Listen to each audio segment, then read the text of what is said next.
What is up, YouTube? My Cowboys family here, bringing you guys the latest update on our very own Dallas Cowboys. And of course, as always, thank you so much for joining us here tonight on a night that we actually did not plan on going live and actually had to really squeeze in some time here to make it happen. But we heard from Jerry, we heard from Steven, we heard from McCarthy, and we have to talk about it. And of course, can't wait to get into all of the pre-draft news. Guys, this is a draft press conference today, so we got a little bit of insight, draft insight, and really front office insight. Are there changes going down? Are really going to be, are we really seeing these changes, or is it just fool's gold? We're going to talk about what the front office said. And I wonder if any of that influences tomorrow's stream as well, since we are doing our final mock draft before the draft. So keep make that sure in mind. To join us. But we'll be discussing that throughout the stream. Tomorrow's interactive fan-led mock draft right here in MCF. But tonight, a bonus live stream, front office discussions about the way we're running the show and the way we're going to do this draft. We got some good stuff, some interesting stuff. It left us with a little bit of an interesting ending there. And we'll talk about it all here tonight on another MCF Cowboys chat. Now, baby, before we can get going, we got to open this thing up and introduce ourselves again here, repping the skeptical fan. Yes. Much love the skeptical fan with the fantastic MCF shirt. MCF Inception right now. Yes. So much love the skeptical. Go ahead, and you're repping the star of everything. What we need next is a shirt of us sitting like this, wearing these shirts on the shirt. You get it? Yeah, and it keeps seeing it. Every year we just keep it. Anyway, jokes aside, guys. Yes, thank you for joining us here tonight. Take a second, hit likes. Sub it up, hit that notification bell, follow us anywhere and everywhere at MyCowboysFamily. Hop into our Discord as well. Link is in the description box. That's right. And, of course, a brand new week, kicking it off. Have to shout out and celebrate a new but old face as our sponsor of the week. SnugX passing the baton over to Mark Sapien. Much love, Mark. Much love. I appreciate you, of course, representing not just as a sponsor of the week. Shout out the Alohas. He's also bossing that stream around with 83 points. 83 points. Mark has that for entering 9th week here on MCF when it comes to the stream boss. He's still bossing that stream around. So much love to him, sponsor of the week and the stream boss. But new board above. It's a name up there, though, in first place. We also have the Cash App side of things, the king of the Cash App. And, It was Trent M. who took it down last week over everyone. Came out of nowhere, all the way from Australia, representing that star. Much love to him. Trent M. I appreciate you. Yes, and we have a drop tonight, a pre-stream drop by the man Jason Renfro with Go Cowboys, a $2.85 holler. Much love, Jason. From Jason Renfro, as you can see there, is the current leader on the Cash App, and the board above us, there's a sponsor of the week leaderboard. So, kicking off a new week. And then a new name here, trying to take over both those spots here, whether it's just the kingdom of the Cash App or the sponsor of the week. Much love to Jason Renfro, currently in first place. It's kicking off a new week here. So, as we got that out of the way, guys, of course, how do people help out the channel? Since we do have still waiting for YouTube, probably sometime in early May to get back to us about the, super chats and memberships and all that stuff back again here in MCF. But until then, there's only 4 ways you can drop love and help out the channel and be part of the MCF experience, so to speak. You can, of course, do the Cash App, $My_Cowboys_Family, Venmo, at My-Cowboys-Family. You have, of course, your PayPal link. But last and certainly not least, the Streamlabs. Let your comment appear right here on screen. Takes down Mark Sapien, Stream Boss. Much love. And again, that's just similar to Super Chat. And the best way we can do that here without the Super Chat currently. Again, sooner or later, hopefully, guys, we'll be back to full strength and doing what we usually do here with that whole MCF membership, emojis, and all the good stuff we got along with that. So appreciate everybody who's continuously still helping out the channel, like guys like, SnugX, Mark Sapien, and many others, Jason Renfro, Skeptical, and on and on. I mean, don't mean to miss anybody, but it's a whole bunch of family members still repping it here with us on that side of things. So appreciate all of you guys in every way. Randy Stites, of course, who, by the way, here in the chat, much love. He's actually going to be at the draft live and in person. In KC, that's right. Love to see it. I know you said you were going to, rep that star. If you're able to, obviously, send us some footage, some videos, some fun behind the scenes stuff. So again, no pressure. Just saying, I know you brought that up before. So, but anyway, let me keep rolling with the shout outs here. Let's do the shout outs. Let's go, because we got a lot of news tonight. Guys, we were not going to go live. It was going to be tomorrow's mock draft. Join us for the mock draft, interactive mock draft. You guys are going to vote in the chat. And there's other ways you guys can even add to that. But either way, that's tomorrow, tonight. There's some preliminary draft stuff. It's going to definitely, I want you guys to hear it closely and listen closely, because it's going to really, like you said earlier, it's going to determine maybe some views towards this mock draft tomorrow. And something that is different, Jerry basically does straight up say, we have changed our draft process the last few years. We are doing a few things differently. So, and you can tell by some of the things they said that interest positions may have changed as well as a front office mindset. So we'll discuss it. Let me keep rolling here. The lunatic in the house always. Puro pinche Cowboys, much love. Nate Rosario in the house, what's up? Maybe one day you'll have to ask us deeper into the offseason. Right now it's full draft mode. So Rolando Rodriguez all the way from South Texas. Of course, the man JD from DC, although he's currently JD from Aruba. Oh, damn. So enjoy. It must be beautiful. Much love to JD from DC. We got, again, Cowboys worldwide representation. Yeah, I'm waiting for someone to hit us up from Antarctica. That's the only place. That's the only place that still hasn't. Anyway, Bruce got the toxic juice. Said it's like MCF squared. So Madman in the house representing. Stephen White, what's up? Much love. We have, let me see. Randy Stites, I shout you out. Double shout outs. Yeah. El Cool in the house. Spoony Dog, much love to you. David Lara representing. Justin Quarles, the Q-Man. He said draft week. Everyone's saying in the chat, we're here. draft we're week, ready. draft week. So Thomas Garrett, the superior. Garrett coming back down. Let me see. So yes, guys, again, huge shout out to everybody here hanging with us, baby. Let's touch on the bit of NFL news that we have to touch on before we can dive fully into what our front office said. Yeah, and that's the meat of this whole thing, and that's going to include some draft talk as well. Some of the topics you see above in the headline here in the title. And of course, some of these things we're talking about here, like also are so cowboy adjacent. They're basically knocking on our window. Well, first one is directly cowboy adjacent, but we start a little slower here. Pro Football Hall of Fame, and we know that Jerry Jones is going to be inducting DeMarcus Ware. Mr. Cowboy himself, Bob Lilly, is going to be serving as Chuck Howley's Hall of Fame presenter. So legends there for the Cowboy, ripping that star from the old school. That feels properly respected. Definitely, the connection is with those two. So they're legends there forever, old Cowboys forever. So NFL news. You guys hear about Brian Burns? No, everyone thought it was Aaron Rodgers. Panthers Pro Bowl edge rusher Brian Burns. We've seen him here, playing against the Cowboys a couple times. He's definitely good. He underwent ankle surgery, but he's expected to be back by training camp. So that's the update on that situation. The Giants, NFC East opponent, signed a guy that I really wish the Cowboys would have signed, but let's look at the numbers, right? The Giants agreed to terms with former Rams free agent, defensive tackle, nose tackle, Ashawn Robinson. And that's a guy I've been asking about, wanting to bring this guy in over and over and over again. Again, they beefed up their defensive front now, interior run stopping. This guy's a run stopper extraordinaire. He gets a 1-year deal, $8 million max value. Now, that's a lot for the nose tackle for our Cowboy front office to spend. I know they might have changed their viewpoint. We'll talk about that maybe at defensive tackle. But they changed their viewpoint. Their wallet has not. But maybe draft-wise, I don't know. But not necessarily free agent-wise. They went with Hankins, the guy they traded for. So, again, which Hankins is great, but I'm saying he's a little older. He might get a little banged up. And Ashawn Robinson is a younger, I think, better. But again, a 1-year deal, maxing out to $8 million, probably on percentage of play time, that kind of stuff. Of course, also some incentives related to production. So, good. I think he's a good player. I don't know if it's a good deal. It's a good thing for both sides, I think, Ashawn Robinson and the Giants. And I don't like that the Giants got him. He's a good interior defender, and I think that he may get more starts and more snaps there than we think if he continues to do what I think he's going to be doing. He's been doing in the past with the Rams, I think with the Bills.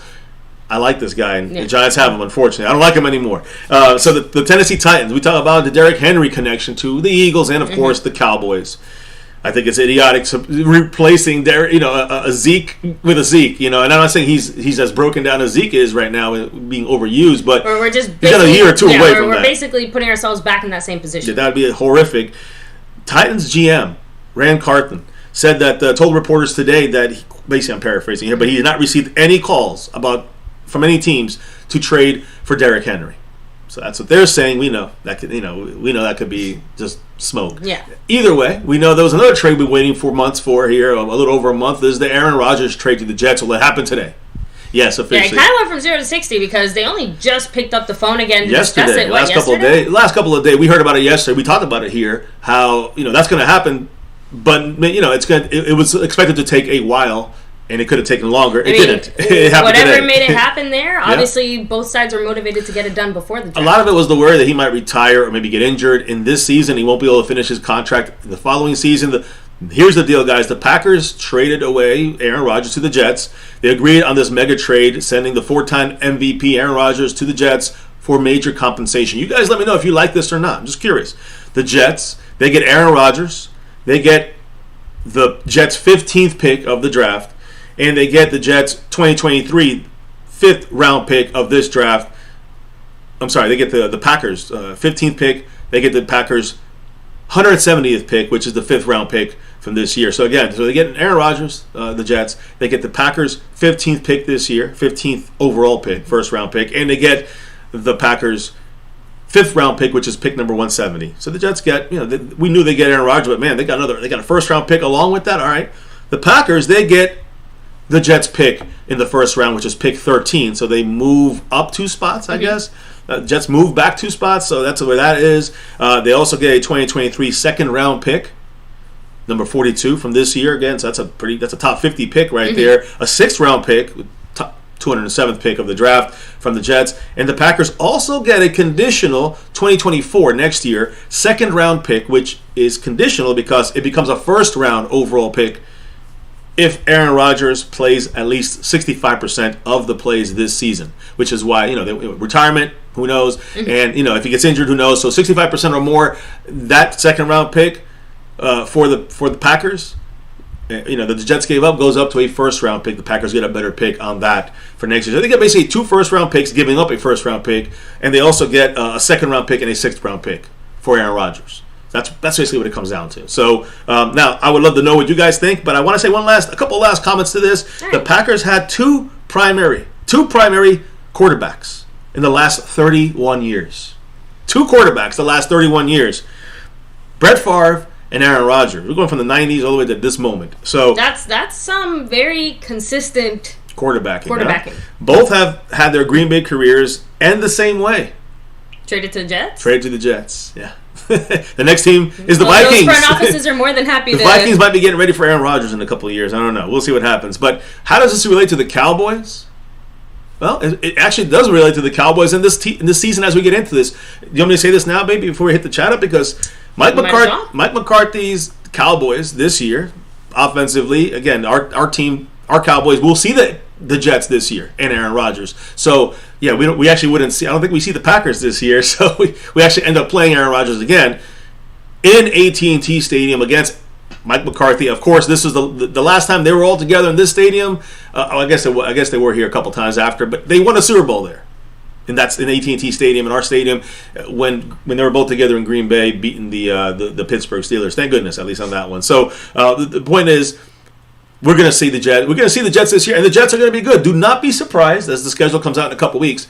Thanksgiving. That's my prediction. Oh yeah. They want to get the most viewers. That's the day to do it. And Aaron Rodgers, McCarthy, the Jets now. I mean, that's huge. And, yeah, there's too much history all the way around to not have that be one of the matchups of the year, especially considering now that Brady's out, right? Because they love to make us play Tampa a million bajillion times. Yeah, but again, that's at the beginning of the year. We're talking about Thanksgiving for this one. I know, that's what I'm trying to say. They kicked off an entire NFL season with the Dallas Tom Brady. They always like to get an AFC team. They like to do some of those big, flashy kind of games for Thanksgiving just because it obviously helps attract as much of a viewer base as possible. I think last year wasn't the Cowboys Thanksgiving game the most viewed game. The last 2 years in a row. Season? Last year it was, and the year before that was the biggest one in 2 years, which is the overtime game with the Raiders and the Cowboys. So yeah, I don't know about that one. Right. So I'm just saying, like, all these things match up to maybe seeing it because we're trending to play AFC teams a lot. If it's not NFC East, it's usually an AFC team. Who did we play last year on Thanksgiving? Was it an NFC team? NFC East? I can't believe I forgot this now. I can't remember off the top of my head. I'm sorry. I think it was the Giants we played this Thanksgiving. So, again, before that, it was the Raiders. So, I predict it'll be the Eagles. Was it? Yeah, it was the Giants. I predict it'll probably be the Eagles on Thanksgiving or the Jets. Either way, it's probably going to be a green Thanksgiving. That's right, because after that, was it like we had that, that was that 11... Yeah, we had a break before we get the Colts. Yeah, I think that was the next one. So, anyways. So, Giants last year. So, thank you guys in the chat. So, NFC East or AFC. Look, and if it's AFC, it's at least Aaron Rodgers can't hurt us as much anymore. And that's I want to say an unbelievable statistic, baby. I don't think we all kind of realize this to this moment with Tom Brady retiring. Wilson last year went to the Broncos. The starting quarterback with the longest tenure with any NFL team, with their NFL team out of all the 30, got drafted with. All the 32, not drafted, it could have been a guy that was signed or traded for, and he's right. been there since. Dak Prescott, guys, is the longest tenured quarterback with their own team. All right, so again, Dak's been there since 2016. Obviously, that's the oldest quarterback. That again, Mahomes, he came later. You can go through the whole league, guys. You'll see every quarterback hasn't been with their team longer than Dak Prescott's been with the Dallas Cowboys.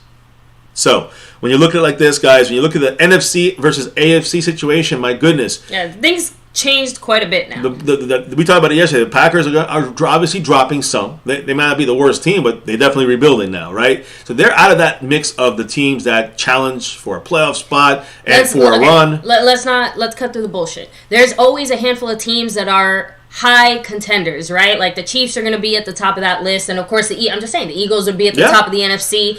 The Packers are no longer in that mix. Right. We have the Niners. We talked about the Niners, the Eagles, and of course our Dallas Cowboys. The Packers were in the background a little bit. They were still hanging around.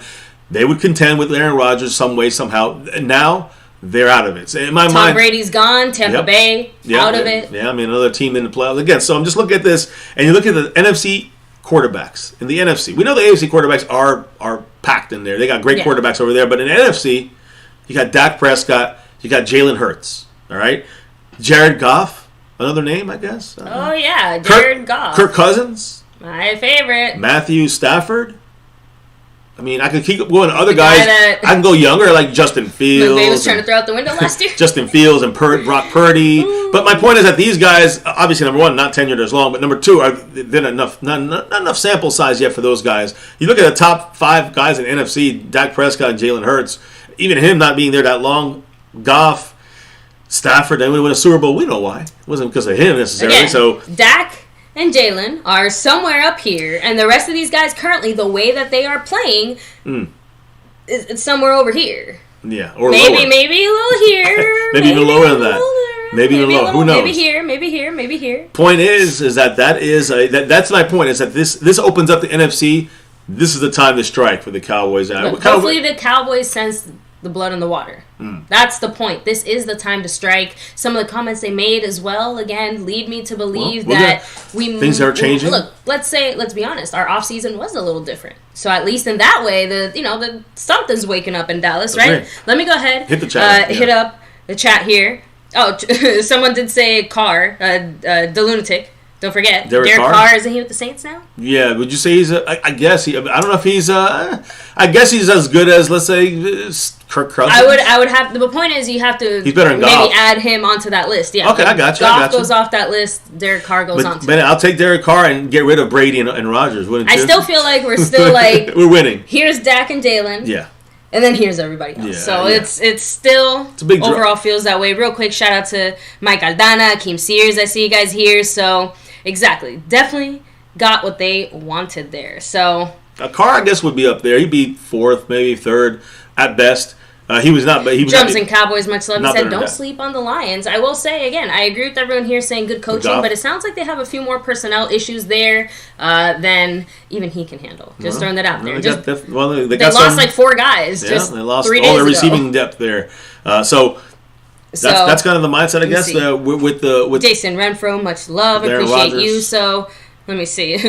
Right, so it definitely a change in the NFC landscape overall. Definitely, and that means take advantage Cowboys. That's what it means. Now, quarterbacks. So we talked about Dak Prescott a little bit here, but I want to tell you guys something here. Again, quarterback contracts, not just Dak, quarterback contracts versus the salary cap and the growth of both of these things. Are they going at the same rate? Right now, guys, it's a stark comparison when a stark result when you compare these two things. Quarterbacks were like eggs about 3 months ago, right? We're paying $5 a carton now. 2023. I'm sorry. Let me stop for a second here. Man. The man staying skeptical with that $3 holler and in first place now on the board. That's right. Much love with a classic. Go Cowboys. Woo, go Cowboys. Thank you, Skeptical fan. Appreciate you, of course. Always go. No question mark. Always go Cowboys. Yes, hell yes. Yes. So basically, like I was saying, quarterback paychecks are like a carton of eggs. And the salary cap is kind of like everybody's paycheck. One of these things is going up much faster than the other one, and something here just is not quite adding up. So, and obviously, I'm using some more interesting language to explain it. But basically, to sum it up, it seems like quarterback salaries are growing faster than we can pay And them. let me give you a factual comparison. April 24th, 2013, Joe Flacco was getting $20.1 million per year average. In April 24th, 2023, a decade later exactly, Jalen Hurts is getting $51 million per year average. 10 years, a decade, right? And that's the thing, guys. Quarterback contracts, I'm going to save you the mathematics, quarterback contracts have risen by 150%. Quarterback contract risen by 150%, while the salary cap has only risen by 85%. What does this mean, guys? Now, yeah, the inflation of quarterbacks is quickly outpacing, again, what teams can afford to pay them. Does the value justify that move or not, right? So, again, other positions maybe don't get the benefit of getting as much benefiting from cap growth, right? And the quarterback spot is just blowing up. There's not a trickle-down effect. So, right now, I think what you're seeing, guys, is you're seeing a point right now being reached by NFL teams. And they're kind of saying, look, right now the value of the quarterback position is not justified to be paid the amount of money they're getting. It's overinflated currently. Yeah. Compared to other positions, let's just put it that way, right? So I think you look at it this way. Think of it like this. $225 million right now is what the cap is. $45+ million for a quarterback is what you usually use on your whole team on second stringers, on depth. You know what I'm saying? And backups. So you're really only getting $180 million left for starters if you know how you slice it down and try to calculate it. So for the most part as well, if you're trying to look at it from a percentage standpoint too, quarterbacks usually took up something like 15 to 18% of the total cap. Now, forget 20%. We're getting close. Like, these numbers are getting close to almost 30% of the cap. We talked about the other day. 33% could be the number is trending. I mean, I have to admit, I'm sorry, but that is not sustainable at all. How are you expected to build a team around a situation like that? It starts to become unmanageable. You just can't. So, and I think that's what's important to note, because when you look here, guys, 100 out of the 255 or 225 you have, 180 is for starters, 100 million for maybe free agents, or let's say free agents, I guess 80 million, let's say, for defense. When it comes to the quarterback spot, now franchise quarterbacks right now are getting to that $50 million. Obviously, we saw that with Jalen Hurts. Yes. That means quarterbacks are being worth on your cap, under your cap. It basically equals your starting offensive line. I'm talking about the whole offensive line. Your starting wide receivers and your starting tight ends combined. That's what the quarterback's worth right now, as a $45 million or more. Again, that is just not sustainable. I don't want to keep repeating myself, but damn, yeah. it is a little different. Yeah, it's a big hit. Hearing about it or talking about it, when you actually break it down like that, it hurts. It only works if you find someone like elite. I'm talking about the best, and that maybe, again, Jalen Hurts is not elite. Dak's not elite. You got to remember, 99% of the freaking quarterbacks in the NFL are not elite. Look, it worked for the Chiefs. And right now, Mahomes. that's about it. Right, and as far as current quarterbacks, yeah, I mean, you could say Aaron Rodgers, but again, we got to see what a new team, sort right? of, but even he only got one Super Bowl, so that's what I'm saying. True, even Mahomes has proven his value as far as exceeding it. Obviously, Tom Brady would be the other example. What may be happening is that teams this is my opinion on this. Teams may not be. They rather go and draft. Or not draft the quarterback every 5, like a running back. It may become like a running back, because the importance of the quarterback is getting to the point where it's not letting you build your team. Now, not with Dak Prescott. It was still growing, but I think we still caught it right at the end. I think Jalen Hurts. We got lucky because we drafted him. Otherwise, it would have been a different situation. True, well, and that's a good point. So I'm just saying, but when you add it all up, we're going to see with the Lamar Jackson thing kind of starting it off, see if there's going to be a trend kind of backing up some of the, or at least stabilizing the quarterback market, which is a very important thing if you look at Dak's contract coming up next. So I'm just saying, maybe it's a good idea the Cowboys wait. So I saw Randy Seitz asked earlier, hey, why haven't the Cowboys extended Dak yet? I have to imagine maybe some of these discussions here that we're having are part of it. And I agree with you. There's two major things that make me think, we're reaching the top of this mountain. Yes. It's not just Jalen Hurts' contract. It's the 49ers. Right? It's all these other teams that have made either Super Bowl appearances or knocked on Super Bowl doors with either rookie quarterbacks or, 4th, 5th, 6th undrafted, deeper drafted quarterbacks or, the Jared point. Goffs and Matthew Staffords of the world, right? Like, no one's saying they're top tier, but they're, before they came there, no one was exactly beating down anyone's door to have this guy start for their team. No, except for Goff as a number one pick. But yes, outside of that, yeah. But not at the time. By the time, well, he didn't get started. He didn't start right away. He started like middle of the year. But my point is that he got him to the Super Bowl. He did get him to the Super Bowl, but again, a high drafted pick like Goff. But I think Goff was a gilded quarterback. Okay, he might have had one gold moment, but as soon as he peeled it back a little bit, he didn't get a Super Bowl. I'm sorry, it was Stafford that got to the Super Bowl. That's why I was a little confused. I'm but I'm saying, he made an appearance. Goff, right? Jared Goff with the Rams, when they beat us 2018. Yeah, they lost to the Patriots in a close. I think 13-3 was the final in that Super Bowl. Anyway, we're getting off topic. But yes, I know what you're saying. I know what you mean. Real quick, I do have to shout out Jason Renfro, who said "ring ring." Ringing at your door. And by the way, without further ado, let me shout out the man who currently is leading the Cash App and now leading the overall board because he dropped love Jason. 2 $1 hollers. Go Cowboys and a Go Cowboys. Much love to Jason Renfro. Now he is in first place on this board overall. Jumping over Skeptical Fan for a quick minute here. Yes, thank you. Skeptical was enjoying the life in first place. Now he's in second. It's all right. Jason Renfro takes over. Let me see. Now, something else, obviously, a Deluntic brings up a good point. Charles Brown, what's up? Much love. He said, I'm looking at Hurts' salary cap for the next 3 years. That's what the Cowboys need to do with Dak by extending him before Herbert, Burrow, and Lamar sign. So... And I want to make a comment about that because, again, I do think that those will be the top-out contracts. And, again, I'm not saying that we shouldn't kind of do something similar to that. But the thing is this. There's going to be a point where these contracts are not going to be hitting the $50 and $60 million marks anymore. It seems that starting with Lamar Jackson. It seems like the line in the sand has been starting to be drawn. But more than that, I said this before, none of this new information changes my mind. I have a feeling that because of some of the offensive changes we're making, and again, some of the coaching comments Jerry made today, that definitely has some titties and a twist, but, it does seem like the Cowboys maybe want to see what happens with our offense before investing any more money in Dak or before touching his contract in any significant way, just so they know exactly what they're dealing with, even taking the risk of Herbert and Burrow and all these other guys. Agreed. That's getting signed, extended, et cetera, et cetera, et cetera. So thank you, Skeptical Fan. Much love. Appreciate you with another $3 holler. He said draft is almost here. Hell Super Bowl or bust. No question marks there. Hell yeah. That's what it's got to be, that mindset. It's obviously been a bit of a drought here for Dallas as far as Super Bowls, but it's hard to deny that even more so than some of the previous years, it seems like Dallas is definitely poised to be one of the top teams, not just in the NFC, but possibly in the NFL if we play our cards right. Last year we hung pretty close. We just... a series of unfortunate events between the injuries that we had and then, of course, the kind of incohesiveness that our team ended up looking like by the time we hit the playoffs. And the coaching issues.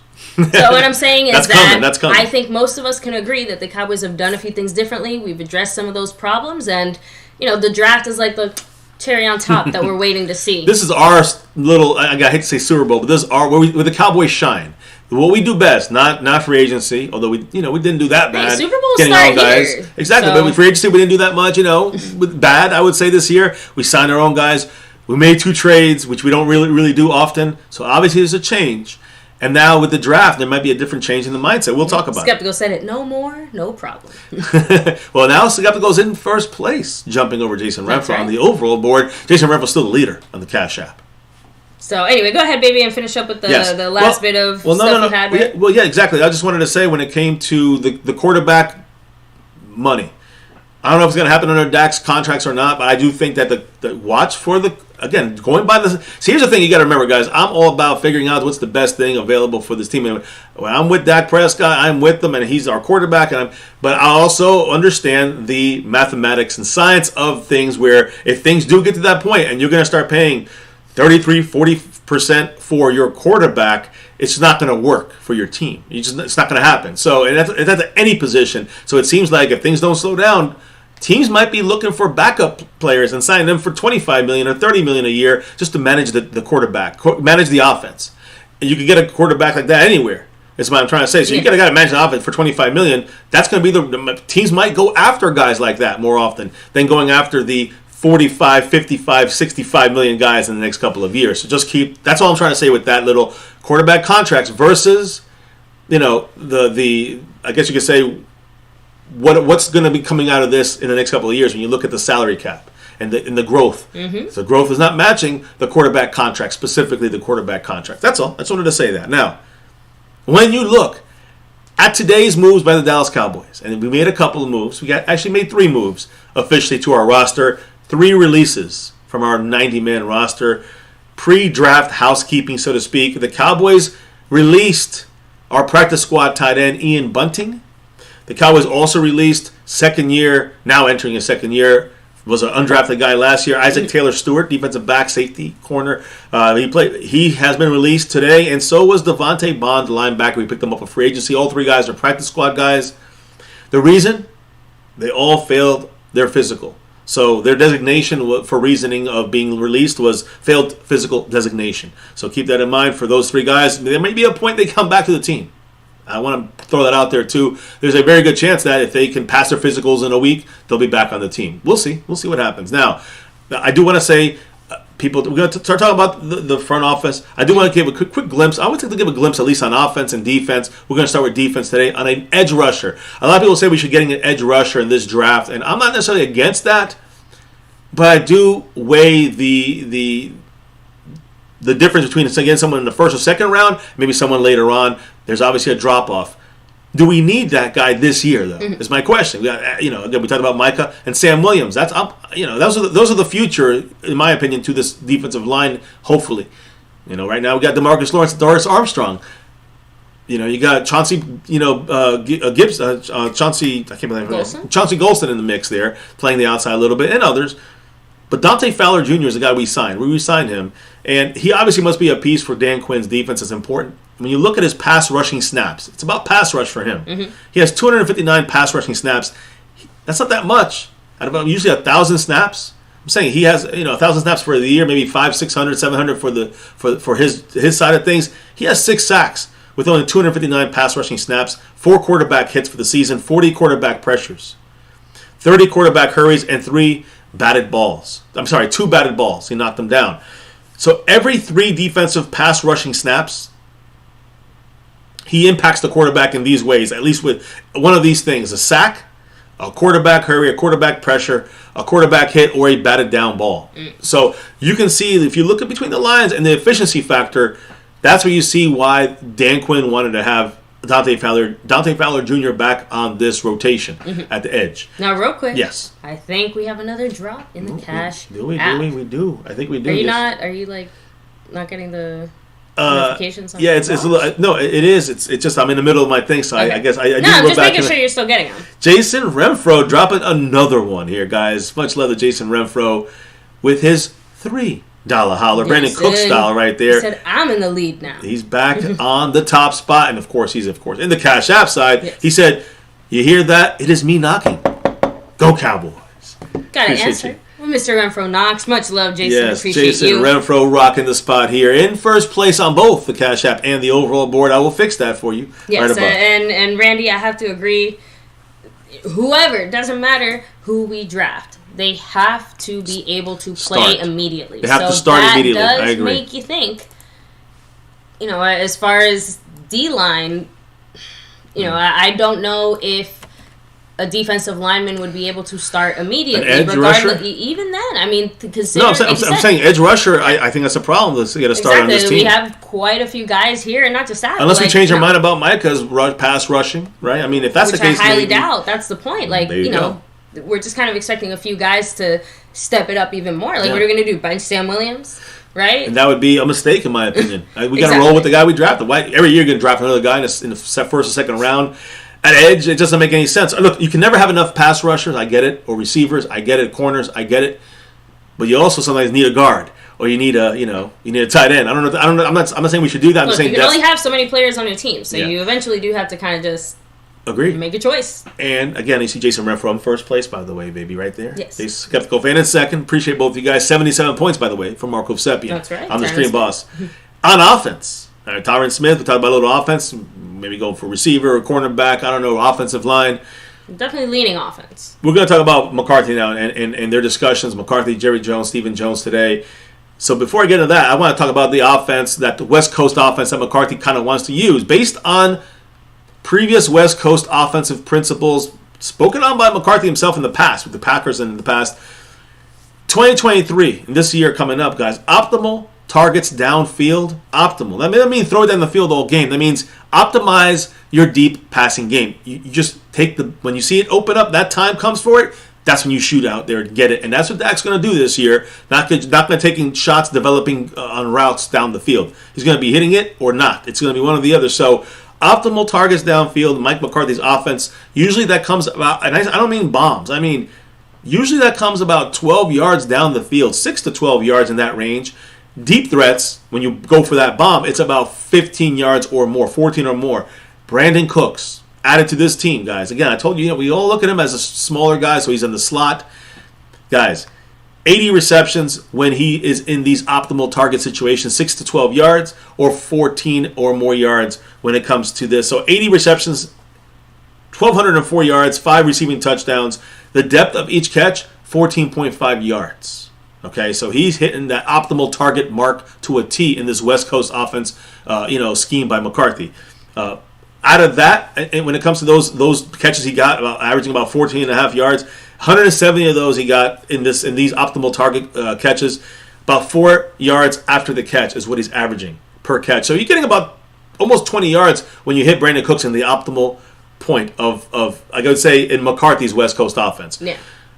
He had 163 snaps in the slot, 319 on the outside. That is where I think people don't realize you can still use a guy like Brandon Cooks as an outside receiver. That's going to be kind of deadly. And you'll really be able to switch these guys, and they both know what they're doing. CeeDee Lamb and Brandon Cooks. I love it. So, and again, when I talk about CeeDee Lamb, it ain't finished there, guys, because he will be stretching that field. He'll get those 14 and plus ones. And what I mean by that is that in 2022, he had 107 total catches. 42 out of those 107 went for 15 yards or more, which is, by the way, third most among all receivers last year in the NFL. So he is trending very well in this West Coast offense. So is Brandon Cooks in this West Coast offense, schemed by McCarthy. But through his principles, I'm just using that, and in these kind of analytical kind of pigeonholing these these stats to the scheme, and they do things that fit this scheme perfectly. Exactly. So we'll see if that shows on the field. I hope so. Knocking on wood. Now, anybody saying anything? No. Someone's knocking at the door. Oh, they're knocking at the door again? Of course. It's the man. I'm trying to do it very quietly so the dog doesn't think someone's actually knocking and start. The man, Jason Renfro. Once again, in the house. Much love, Jason. Wants to continue to stay in that top spot in first place. And he said, draft week is here, and my stars are rolling. That's right, the Dallas Stars in the playoffs. Gotta keep them spinning. Hell yeah, the Dallas Stars. Let's go. Hopefully they can make a run. I'm not a big hockey guy, but hopefully they make a run. In the playoffs, and I'm glad that they keep winning.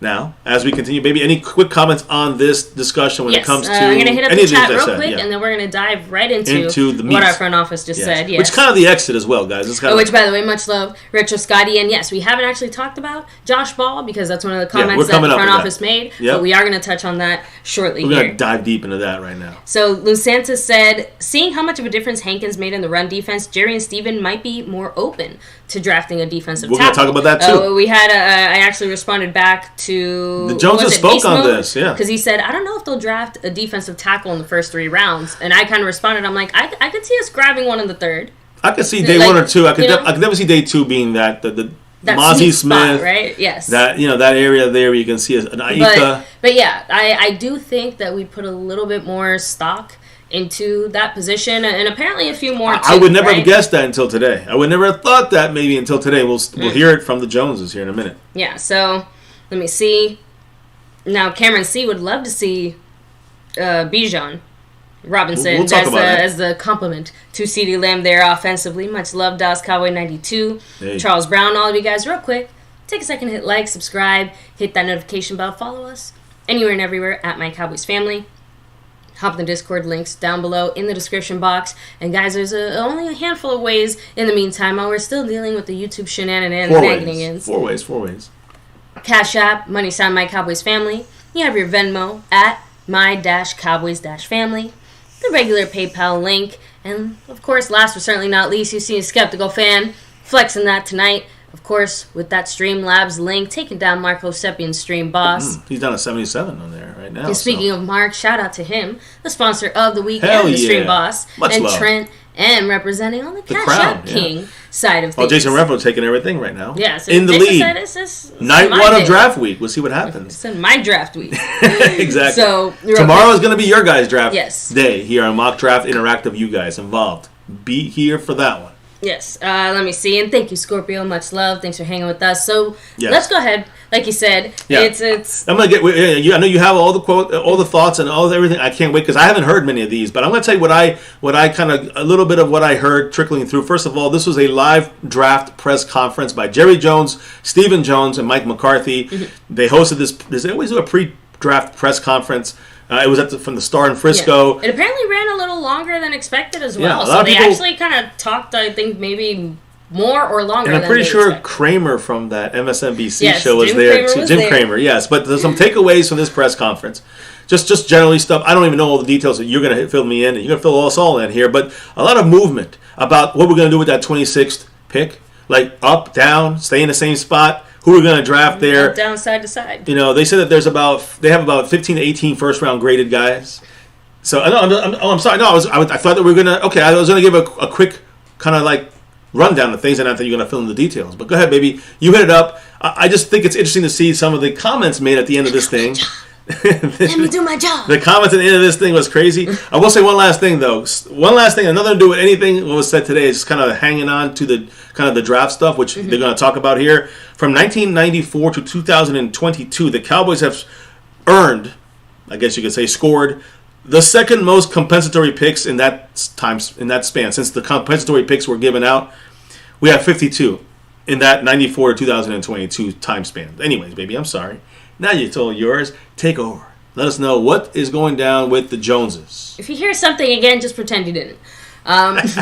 Anyway, I love you, baby. I just wasn't excited. I didn't know that's what you were I don't know starting off with what I was about to I have start some off other with. notes that I got, but I'll let you do it, and then I'll fill them in. Of course, Jerry Jones did open up the conference, yes, like Mr. MCF just said, that saying that his mind is on trade opportunities, but, it's only natural when you're starting, on the back end of the draft to obviously have your mind on that.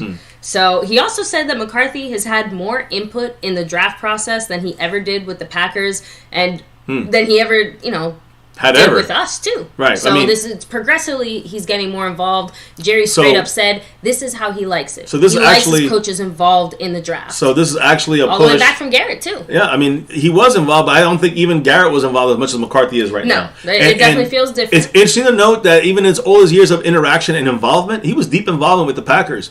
This is the most he's ever been involved in any single way with a front office, with an organization. Yeah. So that's crazy to know. It's something a little different, right? I'm actually going to be hopping between comments between all three of them because it wasn't like Jerry spoke and then Steven and then McCarthy. They all it's about different topics spoke mainly, yeah. On the same topic, all chimed in sometimes. So, as far as the draft as well, Stephen Jones, like Mr. MCF said, on their board, they have about 15 to 17 guys that are rated at a first-round level. Considering we're picking at 26, you can see why Jerry says that it is tempting to want to move up in the draft. So, I guess I kind of, sort of don't blame him. Question mark. I don't want to trade up, and that's Jerry Jones need to keep himself together. Yeah. He needs to they need to reel him in. He needs to relax a little bit. But Jerry did say usually when you are picking so late in the draft, it's not you who's picking up the phone, making the call, saying, hey, do you want to trade? Other teams are the ones calling you based on things that are happening. So, and Stephen Jones chimed in, also said, where is it there? It was Jerry Jones. Okay. Sorry. Who said that the problem is that the players that get to us, they have a few warts on them. So, we're talking about guys like Michael Mayer. We're talking about guys like Darnell Wright, Darnell Washington, Steve Avila. I'm just saying, Mozzie Smith. There's a lot of guys that we've talked about here and more that say Flowers, that you can keep going, and they just have too many blemishes. Again, guys, 15 to 18 of these guys are considered first-round picks, and we're in the first round. So it's hard. You're not getting a first-round talent. I mean, we've seen up to maybe 23, 24 guys you can maybe stretch and say they're first-round talent. What? We are still picking We're 26. And I don't think there's a reason to go up to get a guy who's a first-round talent. Stephen Jones, this is why I got confused, my bad. But this is where Stephen Jones kind of interjected after Jerry said that and said, you don't really know until it happens. You have to let the draft play out and then see who is available to you. But he also said, if your guy isn't there now, would you be willing to trade? That pretty much everybody's getting those types of phone calls right now, but right now it's all just speculation because nothing has happened yet. Right, so they're only waiting for phone calls. But it also kind of directly contradicts what Jerry just said in the sense of Jerry's like, oh, we have to, we can't pick up the phone and call, other teams have to call us. And Jerry made it seem like other teams weren't calling, but now Steven's basically implying that they maybe have received plenty of calls like that, but they're all still on the just generally like, hey, if we get to this point, can we talk? Sure. So basically what he's saying is Stephen Jones to clarify basically what I'm hearing from this. I haven't heard this today. I had no time, but basically we have our guys kind of lined up. We know what we're going to do. The process going to that pick, but depending on who falls, you got to restructure some things, move some things around. And depending on who calls us. And I think that's the thing. Trade-wise, the Cowboys are not interested in trading. Will they trade? Yes. Jerry Jones said, yeah, sure, but we're not getting any calls. And I think what he's talking about are actually solidified calls that actually say, hey, we want this pick from you. Exactly. You're not getting that until the actual draft. So I understand where both guys are kind of saying this, even if they're both talking the side. Yeah, I just thought it was kind of funny that basically one right after the other, they did contradict each other a little bit there. But, it all comes down to what Steven says. McCarthy basically repeats the same statement later. So you're definitely going to hear this again, that you just have to feel confident about your board, trust your board, and trust, the effort that you put into the guys that you've kind of marked as the guys you're interested in. To me, that tells me it's Will McClay. That's the board is Will McClay's board, basically. Yeah. They tweak it, the coaches in the front office, but it's Will McClay's board. So trust Will McClay is what they're saying. Exactly. It sounds like. So I'm going to read one or two more comments here as regards to the draft, and I'm going to hit up the chat real quick and then get back to what they're saying. Because, Jerry actually said, I can't remember who was in the chat that talked about filling the holes on our team, but Jerry said, once you get to the 26th overall, you'll see them fixed as we had them fixed. So it's not like he's ignorant of the holes on the team. Jerry also said that, they have had issues in the past where someone that they did have ranked really highly and they really liked got drafted and was a complete and total freaking bust. So, again, we can think of a handful of guys like that. Taco's probably the most recent and obvious one. So, pretty disappointing. But McCarthy also, like I said, he repeated what Steven said, but since he's a coach, he said it a little different. He said that draft boards are similar to your call sheet as a play caller. There's so much work that goes into it. You have to trust your board, and if you don't trust it, the room for error increases. So basically, trust the game plan that you had going in there. Don't just throw the baby out with the bathwater. And I think that's how bigger mistakes are made. I agree with that because again, as soon as you start to go off your system, your scheme of you not put just a lot play of calling, effort but and energy into of the draft. Supposedly developing the scheme too, like. It's not like you just came up with the scheme on the back of a napkin and then implemented it. Like, the reason you did this is because it fits your XYZ scheme. reasons to work. Exactly. I agree. Now let me go ahead, hit up the chat here, actually, because they start to talk about specific maybe targets or positions. And I also want to because I have a couple of things to. I guess I was going to say that for the end, the draft Jason stuff. Jason said, "Good clown, bad clown." I thought you were going to say that for last. Jason Ruff. Actually, I'm going to shout him out here. Perfect. Because he dropped $1 holler in the Cash App side as he continues his lead here on the board. Oh, let me see that. I get it. Oh, I guess he didn't drop it yet. I'm sorry. I think he already had dropped. I'm not sure. Let me see. Oh, no, he did drop $1. He said, give up Josh Ball for draft picks. We'll talk about Josh Ball in a minute, but there's no way in hell anybody's giving him a penny. Somebody has to want Josh Ball, and right now nobody wants him. No one wants balls right now. We don't even want him, right? No, I mean, sorry, Jason, that's not happening. I'm just being honest. And I wish we can get something for him, but it ain't happening. That's not happening. So, also, they didn't talk. I heard also in some of the comments that you were saying and some other things I've heard, that the tight end and running back still not out of the question for the Cowboys to draft them early, right? Yes. I'm pretty sure.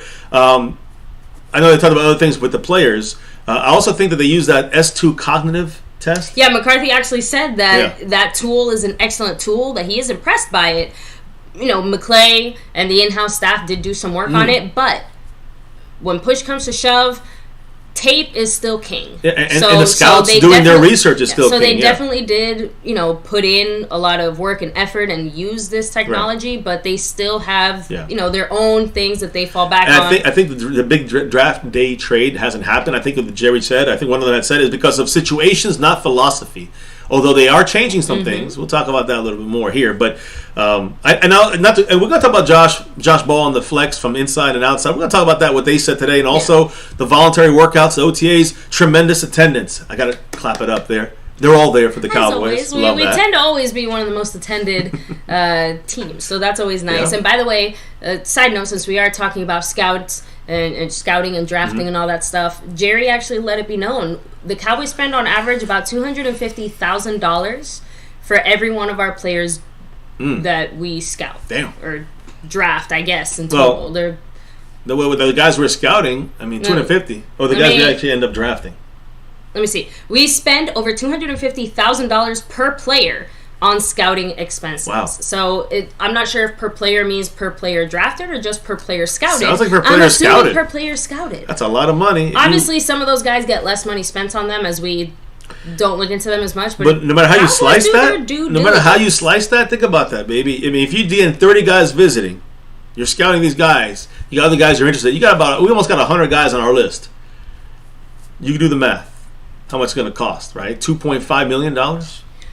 The Cowboys spare no expense for their Super Bowl. Jerry Jones got billions, so why not? Why not? Anyway, jokes aside, rolling it back to the football thing, like Jerry. No, is there? I'm saying, there's no more draft stuff. There's no more draft stuff that's on the way here, because I was. It's kind of mixed in with some other points. That's fine. I'll be interrupting once in a while. That's why I said they actually end up kind of switching gears and talking about our O-line and let's go and ball and all that stuff. It's interesting with the injuries, and some of those guys had injuries. Like, let's go. When it comes to the draft, Syracuse cornerback Garrett Williams. He's a likely day 2 pick. Okay. Second round, third round guy. He's recovering from a torn ACL that he suffered last year. He's expected to be cleared by July after the procedure was done. Now, the important thing is cornerback important. He's going to be a day 2 guy, maybe a third round pick.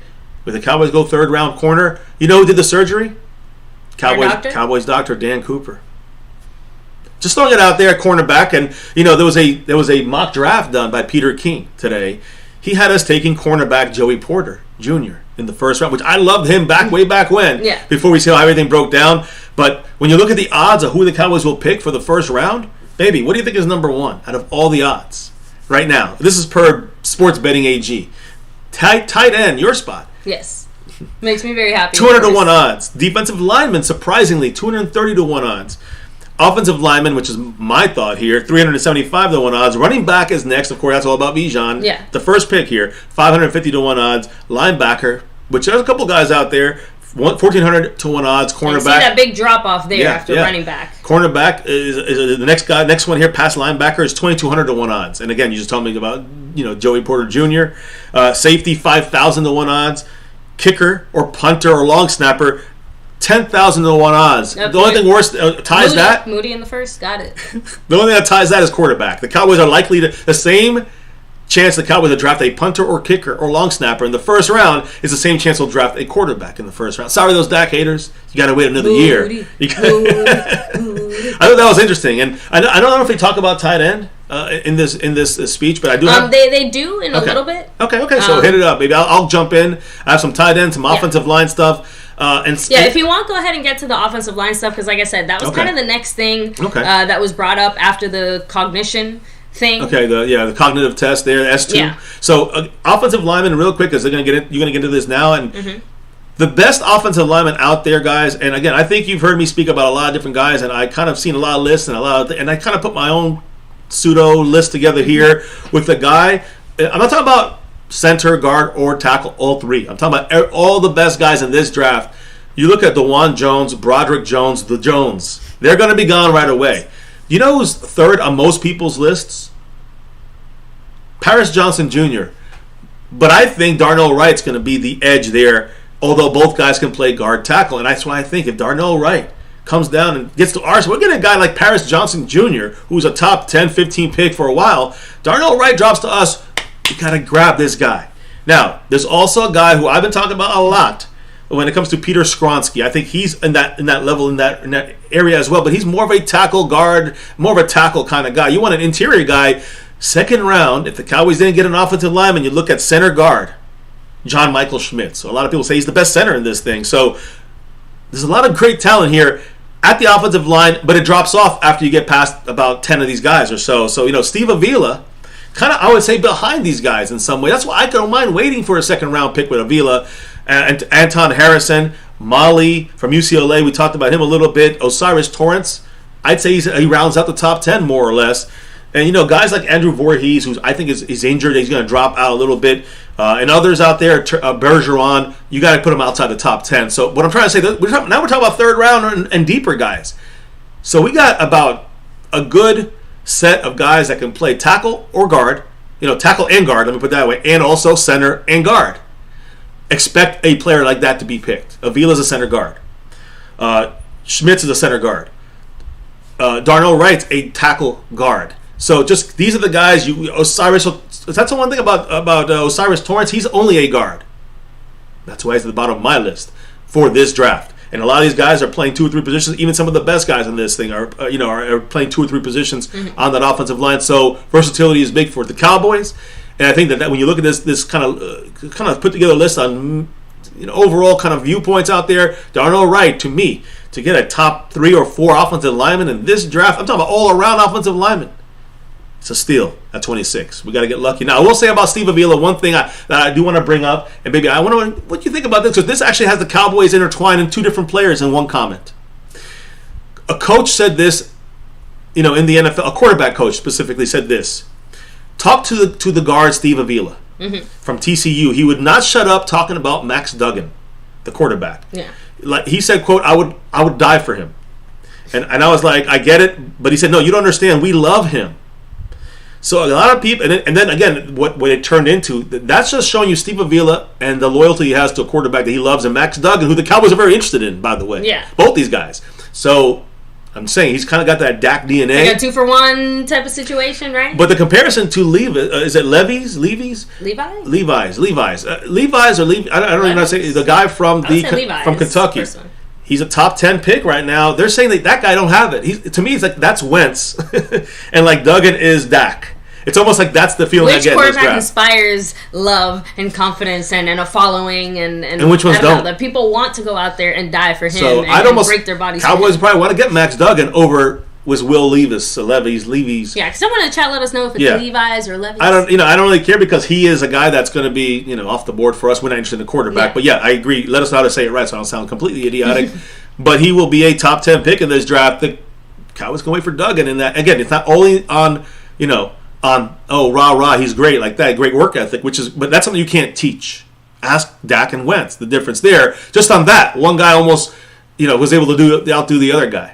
And I just think that in a situation where, Levi's is over there, he might be okay, he might be good, but there's a lot of doubts in him. For be a top 10 guy, and Max Duggan to be a 5th round guy, I'm just saying. Yeah. Cowboys definitely dig deep in that one. Yeah, so and since we're talking to quarterback adjacent. Let's go. Right? Steven said that one of the things that we have, Jerry said this is one of the things we've changed. But Stephen Jones was the one that directly started the conversation by saying that usually trades for quarterbacks are the trades that generate like big splash moves or plays and things like that, and that we have been very blessed these last handful of years to have had such a good quarterback situation to not have ourselves in that mix between Romo and Dak. Very lucky. We haven't really had to involve ourselves undrafted and 4th rounder. Yeah. So McCarthy also added in there, it was because he had to talk about his O-line guys, right? Matt Waletzko's having a great offseason. He said he's knocking it out of the park specifically. So that's exactly what we want to hear about offensive linemen, right?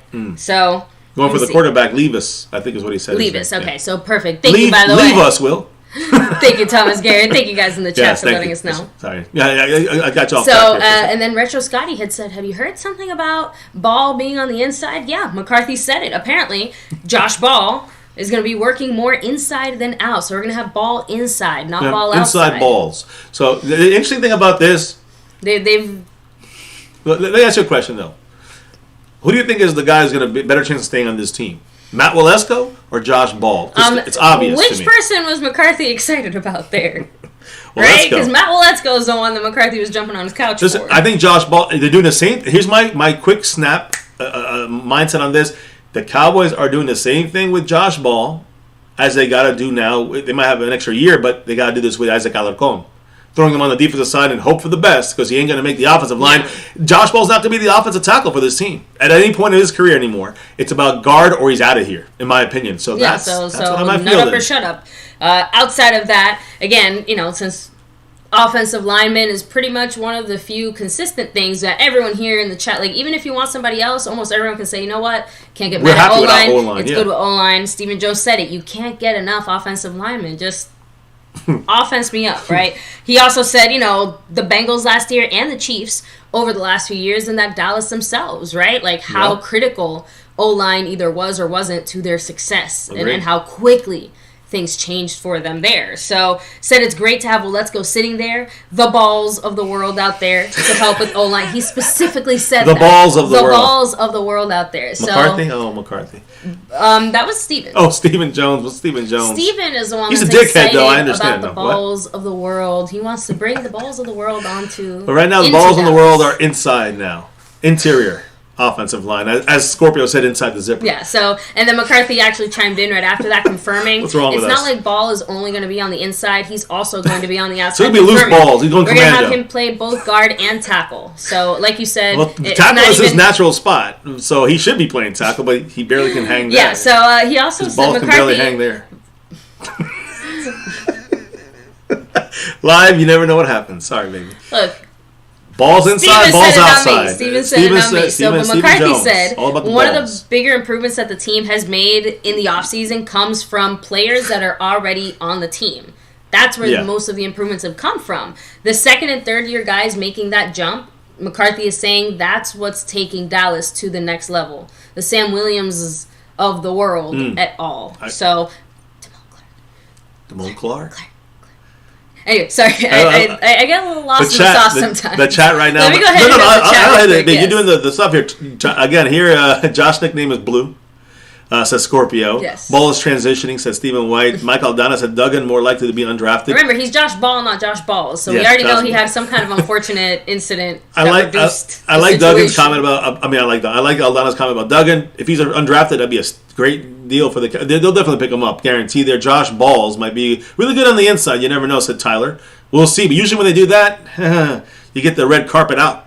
Usually that's the way... Cue Ball said Ball might be better at guard because he's certainly not a good tackle. It's kind of echoing what I said, agreed. Lusantas Pamela said, I'll be hesitant about Duggan after that Georgia game. And again, this is about, undrafted, 7th round. Now, Bruce got the toxic juice, said, is Josh Balls turning to Josh Overy? I knew you'd like that one. He's going Josh Interior. Up in there. Interior Scorpio said, Josh Ball, please don't name your son Harry. Harry Ball. You're a wizard, Harry. Beast Mode throwing out there, too. A lot of our fans want Ball and Cox to both contribute next year. Yeah, right. If the Eagles, beep. What? Yes. Again, everything we're saying is not cursing, believe it or not. Jabril Cox and Josh Ball. Jabril Cox and Josh Ball.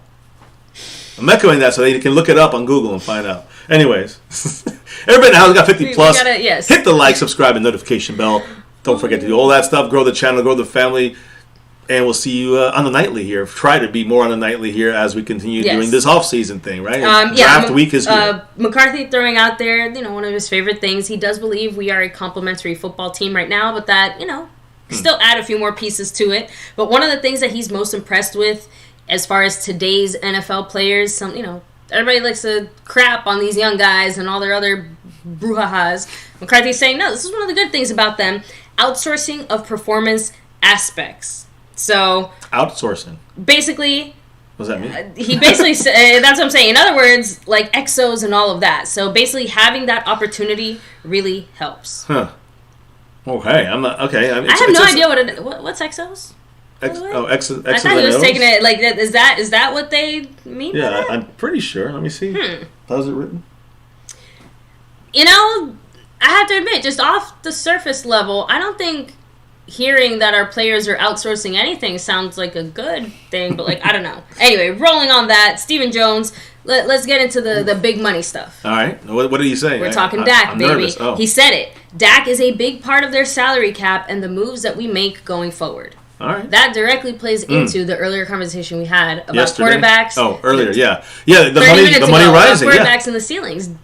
Steven is basically saying what we already knew, but just reiterating. We are handcuffed to Dak's contract. It is obviously a big chunk of our cap, and we do have to manage that.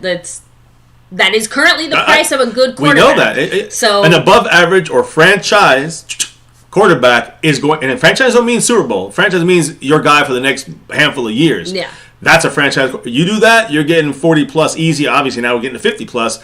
The Joneses want to manage that and see where things are going. You know, we just talked about the literal same thing here. They must be looking at the same science we're looking at here, but they'll take it and use it for their benefit rather than use it with the right answers or the truth of the situation. So, and specifically talking now, baby, I know you're waiting for it a little bit, but tight end.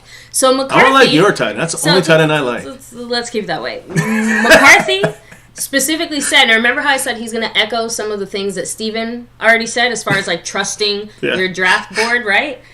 Yes. Oh, whoopsie. Yeah. I turned it on. You turned on our little Alexa. robot machine. Alexa, yes. Anyway, McCarthy said that you have to trust your board when you're talking about drafting a tight end in the first 2 rounds. If you're drafting a first-round tight end or a second-round tight end, trust the process, for goodness sake, according to McCarthy. He straight up called out the Packers and said them not trusting their process contributed to things maybe not going so well for them in that regard. Remember, in those years, I think it was Jermichael Finley was their best guy out there. I'm trying to think some of the other tight ends they had, but here's the thing that's interesting, That's the point. If someone can name me a single tight end that the Packers had during that time. Finley, and I'm sure there's a couple other ones out there, but here's the thing that's important. No, I know we're missing what's his name that went to Seattle. Anyways, look, Graham, I think. But my point is this. Jimmy? Was Jimmy Graham with them? I'm not sure if he was. I don't know. He was with the Saints and the Seahawks. Yeah, I don't know. He was with Seattle. I'm all over the place. I thought he went from Seattle to like one of these southern teams, like Miami or I forgot. Tampa or Jacksonville or something. Anyway, who cares? Back to you. No, now I'm sorry, you lost your spot. Yeah, no, but what were you just touching on the that the Packers failed to stick to their draft order, their process. We talked about it yesterday. We talked about it yesterday with tight ends and in Green Bay. The fact that and you look at his time there with Green Bay, those 13 years, whatever he was coaching.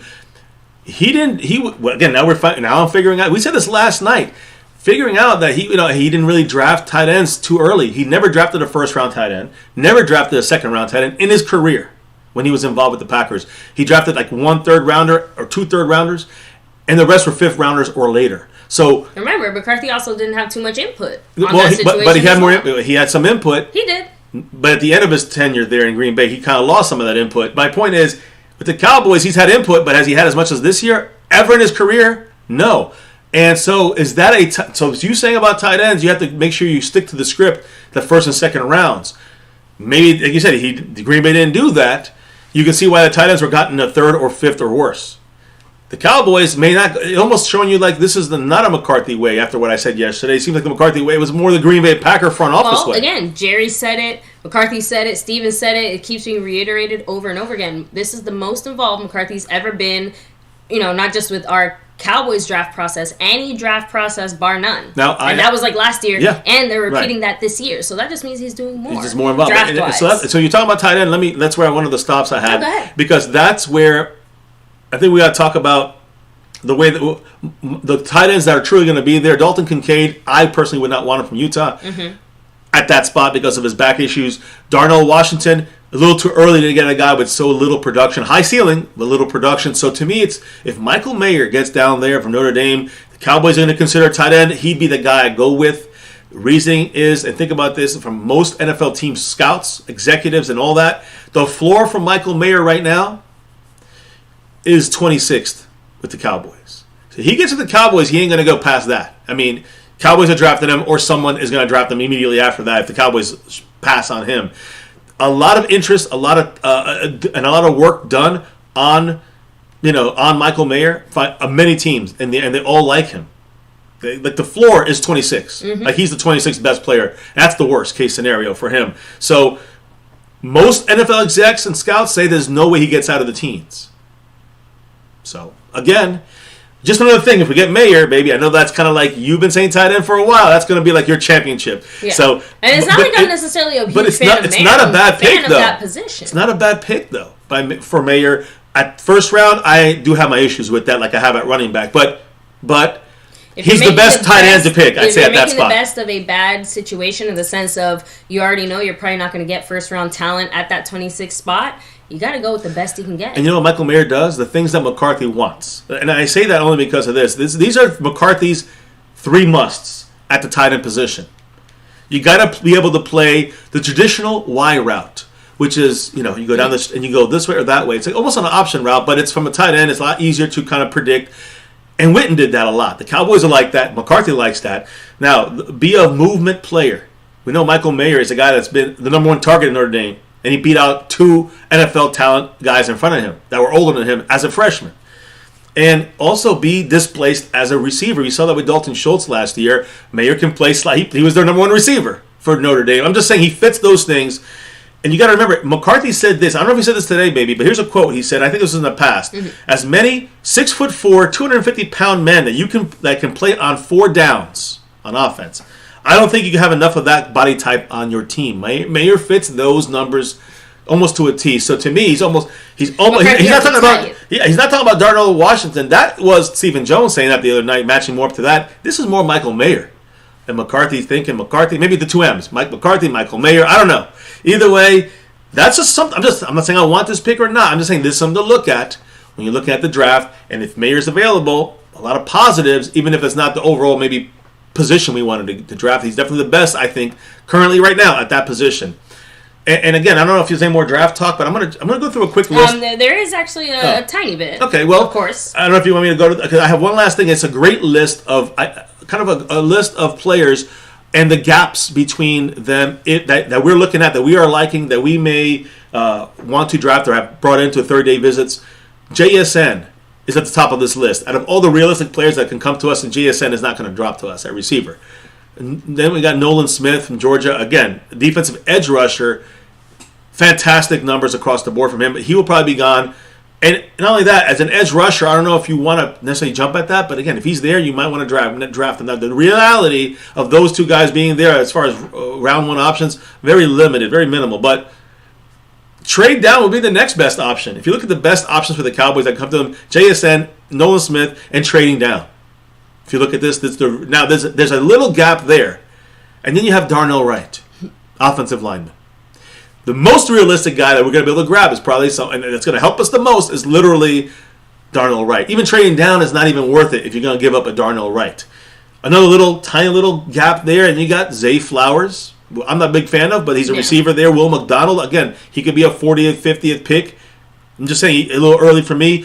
Emmanuel Forbes, too skinny at cornerback for me. And Joey Porter Jr., who, again, has been mocked to us in some drafts, who I like. But, again, cornerback, do we need him there?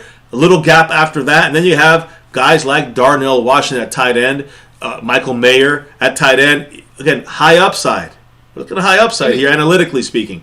But then you got guys in the same area here like Steve Avila, who, again, can be a reach in some ways, but he's not going to get to us in the 2nd round. It probably won't happen for Avila. I know I talked about some tight ends a little earlier. Kincaid to be the 3rd on this list that I would be interested in the 26th pick. Yeah. And then because of the running back position, you got to gap that there, tight end to Bijan Robinson. If he's available, that'd be, I guess, the next best thing. But we're going down the list now. After him, I think there's a big gap there after Bijan Robinson, and then you got to look at guys like Johnston, Sanders, Drew Sanders, too skinny. These would be disappointing picks for me at 26. Breeze, Van Ness, and the worst thing is trading up. The worst thing we can do is trading up. On this list, I think I just told you that the best to worst, trading up would be the absolute worst analytical thing we can do here, and it will hurt the team, I think. Yeah, so partially ignore Jerry's comment about, we trade up, or we could just stay at 26, or we could trade down. It's like, gee, thank you, Jerry, for telling us trading down the only 3 possible options. Yeah, nothing new there. Nothing new there, but trading down would be much more beneficial to trading up. by all the numbers, analytics, and beyond. So yeah, it's like saying we're going to score points by running or throwing the ball into the end zone. Groundbreaking information from Jerry Jones. I, would have never figured that. So, real quick, let me go ahead, keep rolling with some of the things that we're spoken about. Again, we got to talk history.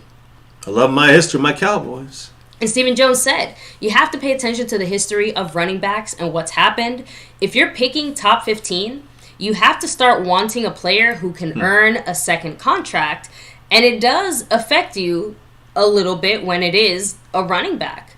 So, Stephen added in there, you do have to consider a running back who's fallen late in the first round. Like Bijan So Robinson. it is a little tricky because, again, he's not denying that he's very specific about top 15, which includes two guys specifically, it made me think of, which was Zeke, and wasn't Gurley drafted top 15 I think so, yeah. I think he was like 9 or 10. But we know he's talking about Zeke. I was obviously bringing up Zeke specifically, but that's what I mean by history, right? Yeah, Zeke is unfortunately not the only top 15 running back drafted. But I think he almost said they got him for the second contract, but he didn't play like he did in that second contract, in his first contract. And I think that the Joneses, I think the Joneses are saying, I think that a player who can earn a second contract. Zeke obviously earned it, but man, that's about it. And that's not good usage of words by Jerry Jones, because that's not smart.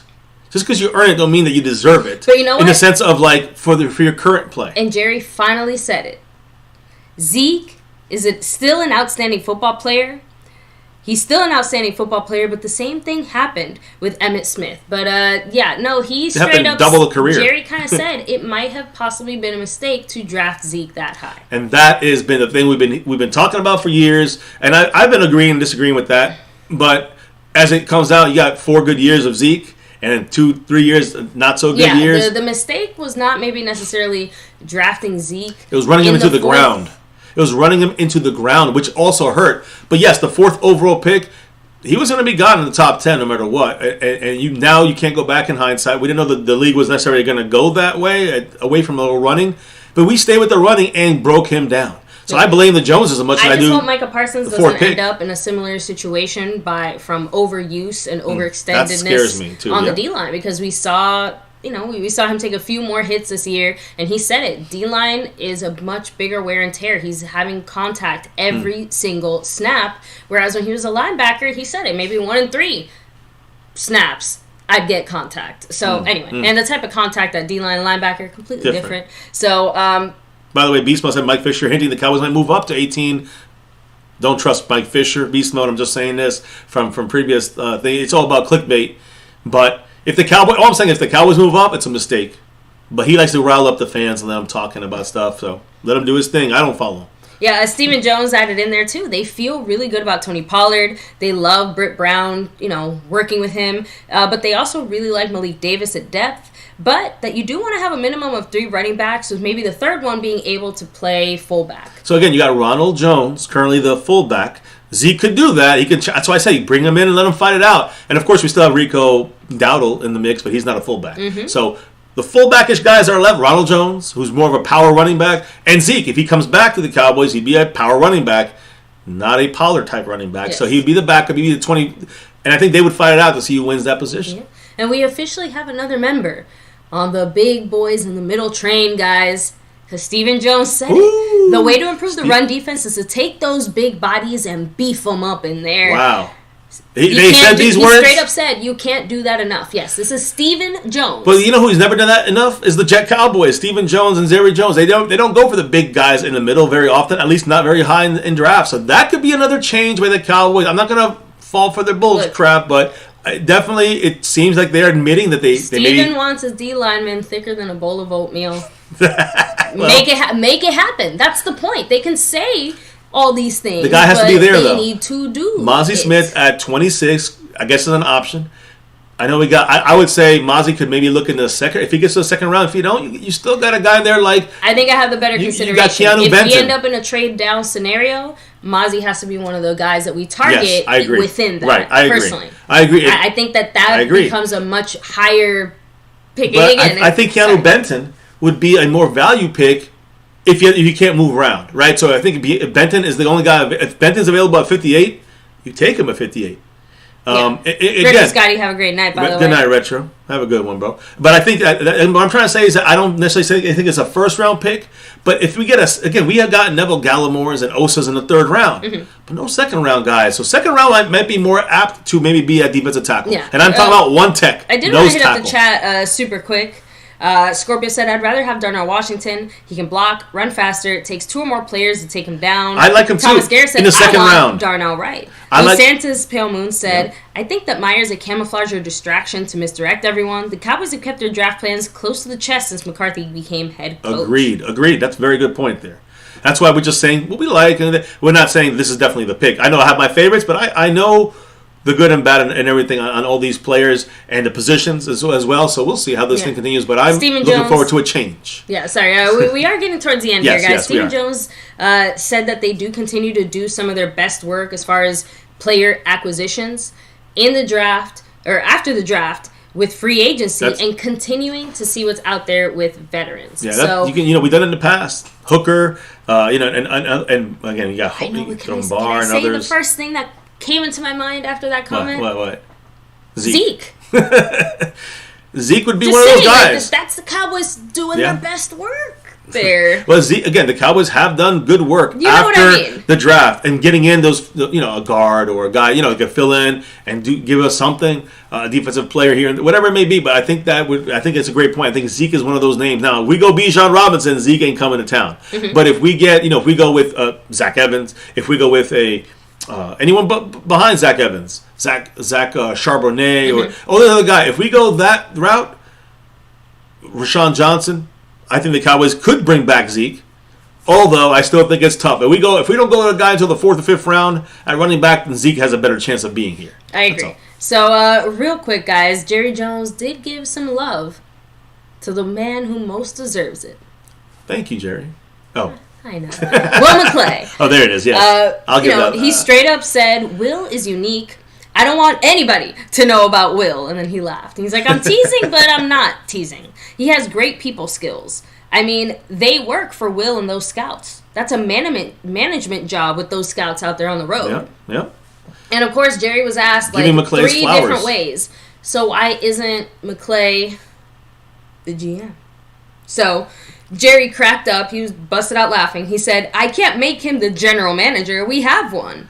If Will can write those checks, I might consider it. Wow. So he's basically straight up saying, if Will McClay can own the team, then he can be the GM. Because in Dallas, the person who owns the team gets to be the GM. Yeah. So, he gets to play the GM role because he's a big Jerry. But you know what? If McClay had a problem with that, he wouldn't be here. He's got no problem with that. We've always known he's had like a hybrid role. Jerry pretty much confirmed it and just said, like, I do my GMing thing and I sign the checks. Will McClay does his drafting thing and he does his management thing and all that stuff. I leave that stuff to him.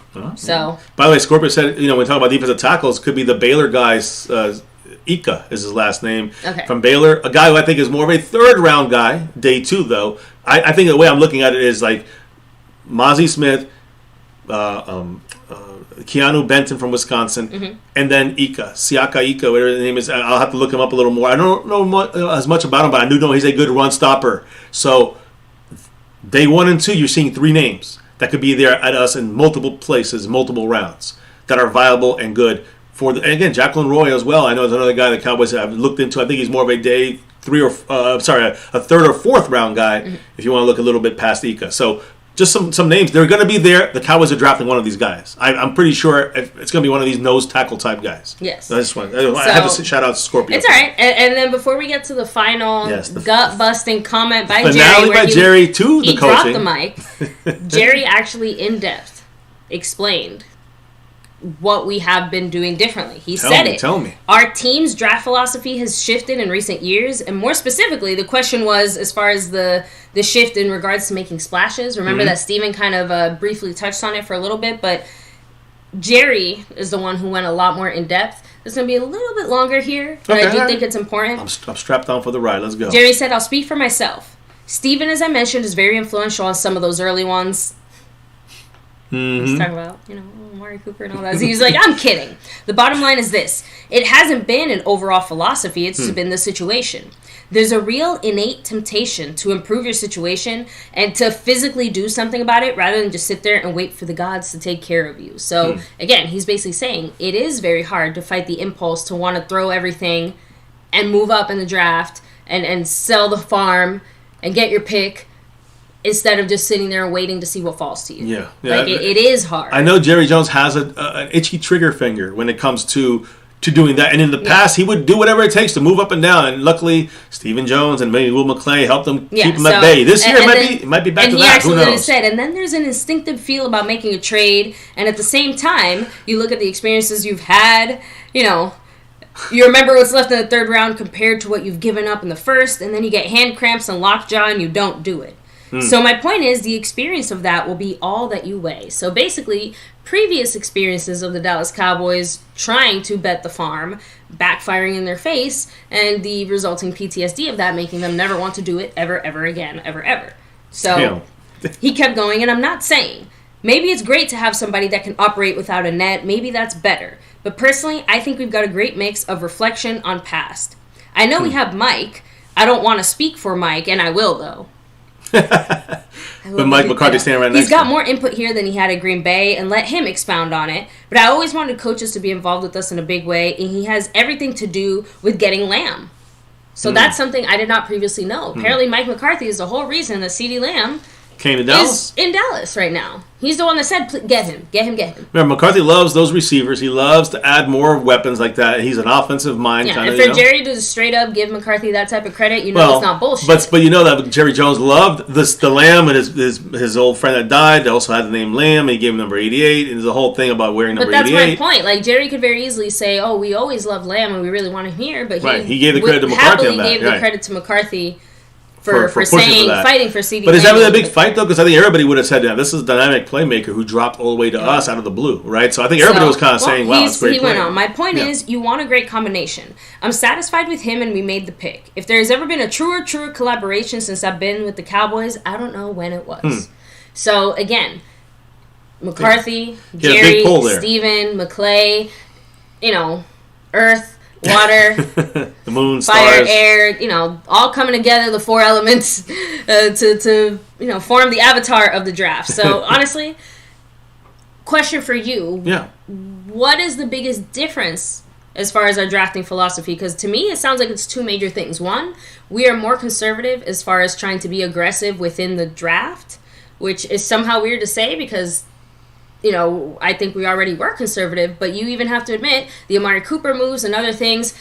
We did play around a little bit, and I think it sounds like Jerry does not want to do that again. So no Amari Coopers in our future. It doesn't sound like trading up in the draft is also something that Jerry really wants to do because he just said it. He gets lockjaw and anxiety just thinking about it the last time we tried to do something like that. And I think trading down kind of comes with the territory. Exactly. Maybe they'll be more apt to trade down. We'll see if that's true or not. Yeah. But I think that draft philosophy, I think we kind of did that already a little bit with our movement. We did use our picks. Yeah. We did change draft philosophy. I'm going to say you asked me about the change, and I think another change would be the fact that we use our draft picks, a 5th and a 6th, for 2 players, in Brandon Cooks and Stephon Gilmore. I think that's a major change. We haven't seen that in years in Dallas. And of course, not giving up first rounders for Amari Cooper. The more obvious one is, of course, McCarthy. Jerry said it. He always liked his coaches to be involved in the draft. We know Jason Garrett has always been involved in the draft. He's the reason we have Dak Prescott.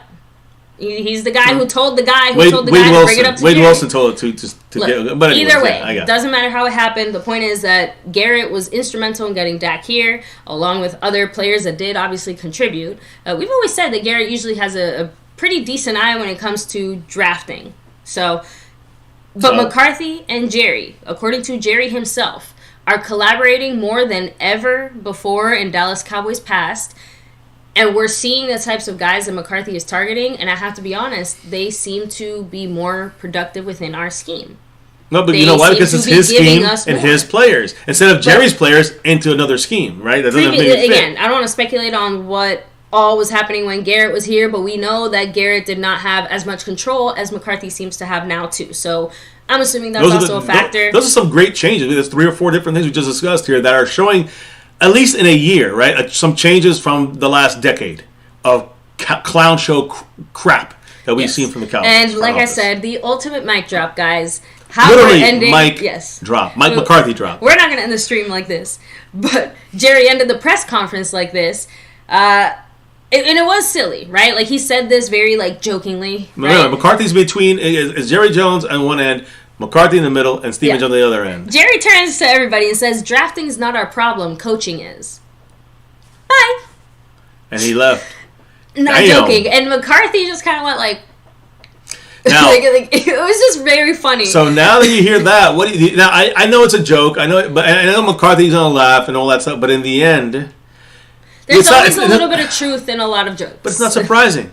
It's not a surprise because literally what we just talked about, this entire thing has been about how McCarthy's more involved. He's got his own guys. He's more involved. He's more going out. He's more involved. He's more involved. He's more involved. He's got his own guys.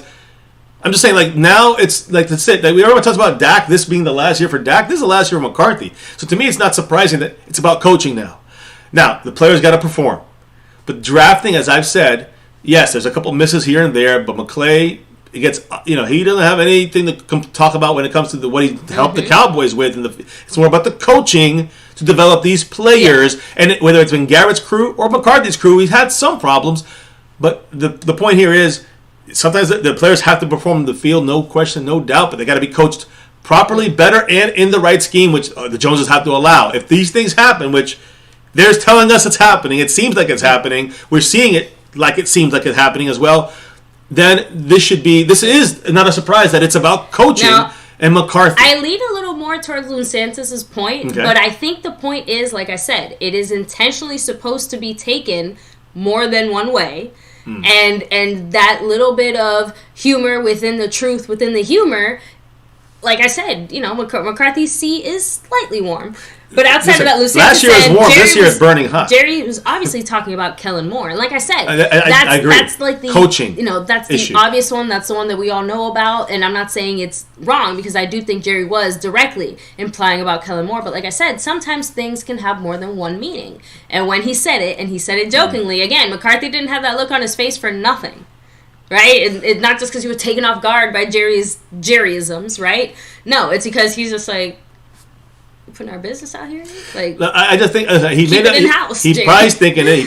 Listen, there's no question that McCarthy, even if he looks a little surprised, he knows this is his last year to be able to save his job with the Cowboys.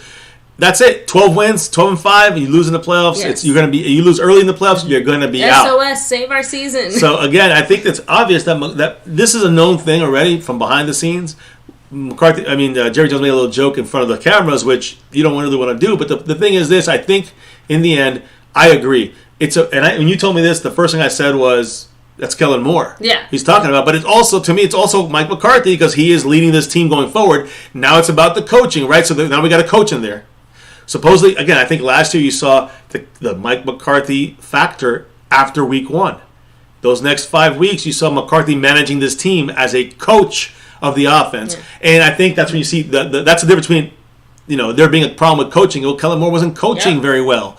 And Mike McCarthy showed what good coaching can do in those 5 weeks, even with a crappy quarterback. So, and a crappy offense at the time. So I think that is the key there. What the Joneses saw was not a very good coach on offense in Kellen Moore, and then you saw what a good coach does, taking that place and managing the situation and getting us through that very important spot. Yeah, the players help, but the coaching is what got us through it. Jerry can be witty when he wants to be, and he's got a bit banter. A bit of banter.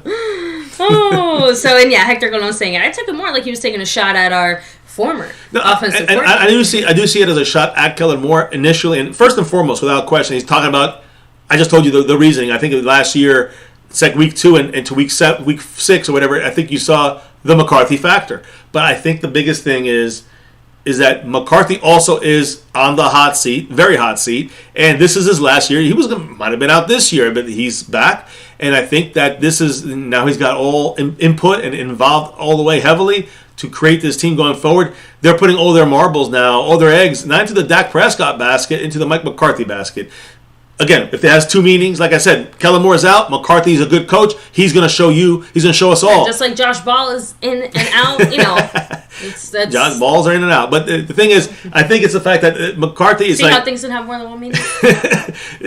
Jerry Jones is saying, listen, McCarthy is the good coach. He should be showing us what he can do. If he can't, he's out of here. But he's also saying that the reason why we weren't good last year, one of the major issues was not drafting, obviously. It was coaching, obviously. Coaching scheme. And yes, the players in the scheme, but if you have a bad scheme and don't fit your players, the players aren't going to look as good. I also, like the final way that I also took that comment, it's also, in my opinion, he's saying the front office did their job, right? Definitely clearing their name. Because you said it. There's players and positions that, contributed to some of the L's that we took, some of the reasons that we didn't find that success. True. So in their minds, and according to them, they've added the personnel to fix those problems. We're about to draft the rest of, the guys that need drafting. And after that, that's it. We gave you all the pieces. So it's up to you now to do your job, because we did our job. Yeah, and last year our guys are quality, and and especially after last year's draft, you can't turn around and say, like, they're literally pointing to that and saying, we did everything you wanted. Yeah, Will McClain crew got these guys in. We saw that we identified the coaching effing up, right? And Kellen Moore got them out. Yeah. Now do the coaching right. The double-edged sword of McCarthy being more involved than ever, that also means he's more responsible than ever. Correct. They want that. Dan Quinn also has his pound of flesh, because the Cowboys made it clear that they are listening to him as far as his preferences. Yeah. Right? Like, he might not be as involved as McCarthy is, but he knows what he's about, and whatever metrics or things that he gives. He's a Marinelli for us now, because now and that's a good thing, because Marinelli was a disaster, but it came to listening to him coaching, Taco and Tristan Hill. Yeah, if the Cowboys are between 2 guys or 3 guys, they might turn to Dan Quinn and say, who do you want? Defensively, McCarthy's going to say, talk to Dan Quinn. If we're picking a defensive player, talk to Dan Quinn. And Dan Quinn is the guy you want. The Joneses are all in on him. Now, I heard this. And again, the fact that they trust him. The fact that our front office is willing to listen to McCarthy and to Quinn. Right, yeah. That's critical. They used to listen to mainly, of course, some offensive stuff that looked like Garrett and other guys, but on defense, it was about Marinelli. And again, he was too old for this defensive Dallas time. did the right thing. You talk crap about coaches needing to approve. Our front office needs to find the good coaches first, and we finally did that. Because they took Marinelli's word over Chris Richard. I think that was a bit of a mistake. And you're seeing now, Dan Quinn is being respected by the front office, which you don't see very often too fast. Yes. The Cowboys like him so much, they're ready to groom him to be that head coach.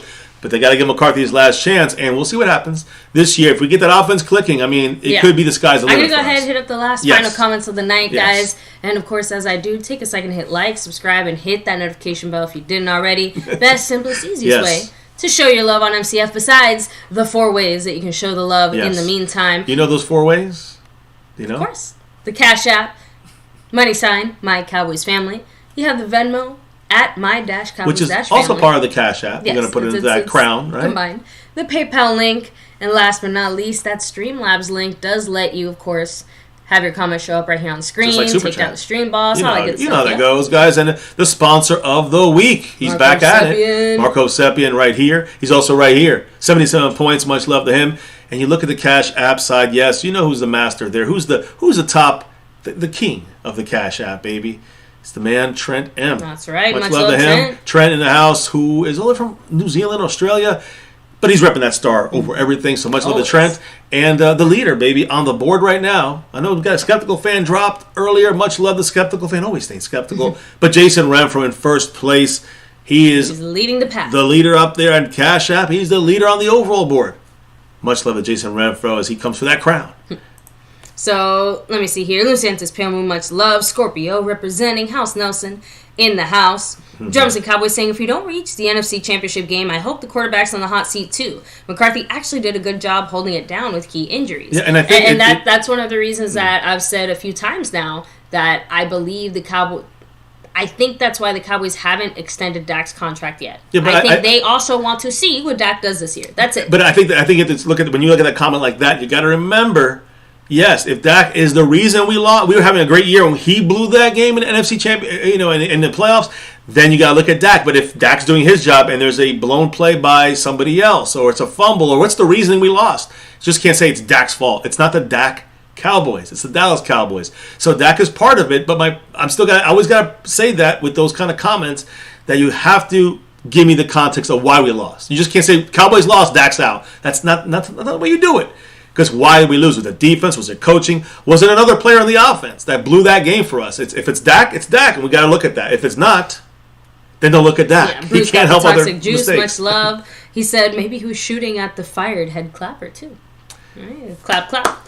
That one I think is less likely just because that's his son. Well, some people disagree. That's his son. Now that you see the family resemblance. Yeah, definitely. Anyway, Hector Colon, much love to you. Mike Aldana, Cowboy he agrees, Thomas. saying Mike McCarthy's job is on the line. Yes. Scorpio representing, saying Captain Jerry, he's our hero. Gonna bring our Dallas Cowboys down to 0. Clown and show. No, But listen, beast mode, much love. He said, normally I'm not with trading down, but this draft, for sure. Yeah, I think we get an extra pick in the top 100, and you get a guy who probably is going to still be there at five spots down or 10 spots down. That's why the circumstances of the draft are so important.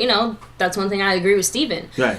It depends. There's only so much you can do. You kind of have to wait for things to start happening. Right. You have to wait till you get there, and then you can see what's available, who's calling you. Yeah. The Cowboys ain't calling the trade out right now. Yeah, Thomas Garrett, much love, saying that's what it was. They overran Zeke. Definitely. 100%. We could have still had a very good Zeke on this team if, I don't know if he's worth $16 million Zeke, but he would have been very good Zeke, not broken down Zeke. Look, I think it's more that we would have been in a world where after he signed his contract, we would have gotten more use out of him in those following years when we were paying him all that money. Yeah. Where it hurt a little more that Zeke wasn't looking so Zeke-like. Because now we just paid him. I know. Anyway, let me see. And Lusata said to Tony Jones and Cowboys, saying Dak can't be blamed for the loss of the Niners. I agree for the most part, but he did make some questionable passes. He's partially to blame for that loss. Now, he's not absolved because he is. He's not absolved because he wasn't the only reason why. He was a major reason why. So was Kellen Moore. So was Michael Gallup. So was some other guys. He on the was field. one of the bigger contributing factors, specifically on the offensive Right. or on the players' side of things. Right, as far as like players who fell short and not just like put in a bad scheme position or whatever. Like he just didn't perform as well. There were 2 or 3 players there that really disappointed that we were expecting to be stepping it up. Right. Some of those routes that were run by Gallup and CD not good, but it was the scheme that they were put in. Not good from Kellen Moore, and Dak's decision making was not good in some of those plays. But in the end, it was a collection of things that happened on offense that really hurt us. It was not Dak Prescott only. You know what I'm saying? So that's what I'm trying Scotty, to say. Tyler, have a great night. Yeah, Jason Renfro, of course. coming for that crown, coming for that top spot. You see, Cactus G in the place to be said, "Don't name your daughter Harriet." To Josh. Harriet Ball. Let me see. Cue ball in the house.